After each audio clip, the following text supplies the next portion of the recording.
السلام علیکم، میرا نام خضر حیات ہے اور جو میرا آج ٹاپک ہے وہ ہے کازز آف ٹیررزم ان پاکستان۔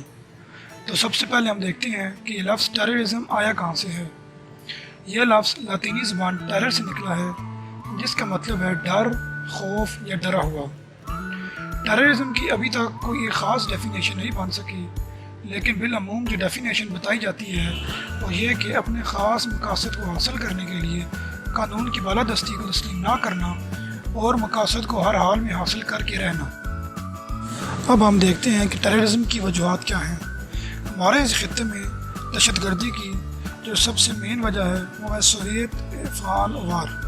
اس کے علاوہ دیگر وجوہات میں مجاہدین گروپس، پراکسی وار، تو پولیٹیکل اینڈ انٹیلیجنس فیلئر اور ڈرون اٹیکس شامل ہیں۔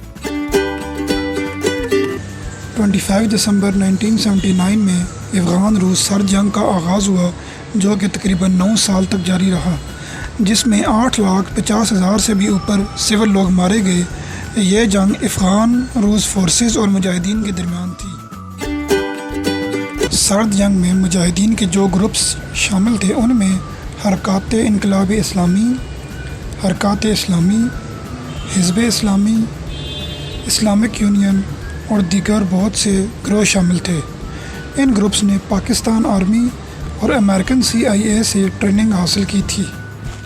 سرد جنگ کے خاتمے کے بعد مجاہدین گروپس کسی کے کنٹرول میں نہیں رہے، بلکہ وہ اپنے اپنے مقاصد حاصل کرنے میں لگ گئے۔ 9/11 سے پہلے تک ان گروپس کا پاکستان سے کوئی بھی تعلق نہیں تھا۔ 9/11 کے بعد دہشت گردی مکمل طور پر پاکستان میں داخل ہو گئی۔ اس کے بعد پاکستان میں بم دھماکوں اور خودکش حملوں کا سلسلہ جاری ہو گیا، جس میں لاکھوں لوگ اپنی زندگی سے ہاتھ دھو بیٹھے۔ پراکسی وار دو ملکوں کے درمیان تصادم ہونا، لیکن دونوں ملک آمنے سامنے نہیں بلکہ کسی تیسرے ملک میں لڑتے ہیں۔ جنگ عظیم دوم کے بعد امریکہ اور سوویت یونین کے درمیان پراکسی وار کا آغاز ہوا، جس میں لاکھوں زندگیاں اور کروڑوں ڈالر کا نقصان ہو گیا۔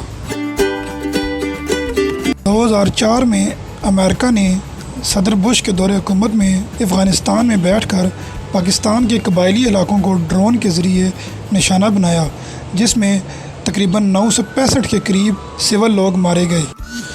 پاکستان نے دہشت گردی روکنے کے لیے جو اقدامات اٹھائے ان میں آپریشن راہ راست، آپریشن راہ نجات، آپریشن رد الفساد، آپریشن ضرب عضب اور مدرسوں کی اصلاحات شامل ہیں۔ آخر میں ہم دیکھتے ہیں کہ دہشت گردی کو کیسے روکا یا ختم کیا جا سکتا ہے۔ حکومت وقت کو کل عدم گروہوں کے خلاف سخت قانون بنانا ہوں گے اور سب سے ضروری ان کی فنڈنگ روکنی ہوگی، اور عوام کو اپنی افواج اور پولیس کا ساتھ دینا ہوگا، کیونکہ عوام کے ساتھ دیے بغیر دہشت گردی سے خاتمہ ممکن نہیں۔ آخر میں ہم اللہ تعالیٰ سے دعا گو ہیں کہ اللہ تعالیٰ پاکستان کی حفاظت فرمائے، آمین۔